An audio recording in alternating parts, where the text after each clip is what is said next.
Welcome to McPlum, simple solutions served daily.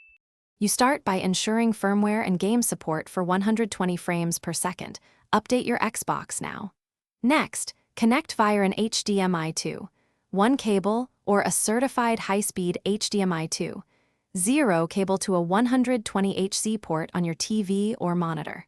Once done, choose a resolution like 1080p or 1440p for steadier 120 FPS output on the Series S, because lower resolution eases the GPU load and helps maintain the higher frame rate.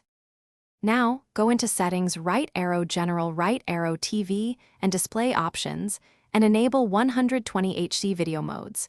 This allows the console to output 120 frames per second.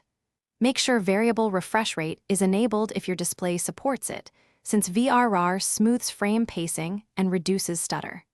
Then, open the specific game's video or graphics options and pick Performance Mode or the 120 FPS toggle. This prioritizes higher frame rates over visual fidelity, so the game can actually hit 120 FPS. Finish by restarting your Xbox so changes apply cleanly. Once rebooted, launch the game and confirm the frame rate with in-game counters or TV on-screen info. Make sure the TV input is set to the proper HDMI port, and any input settings are set to 120Hz or enhanced mode, because some TVs disable 120Hz on default ports. If you hit instability, frame drops or flicker, lower the resolution. Disable overlays or recording and test again.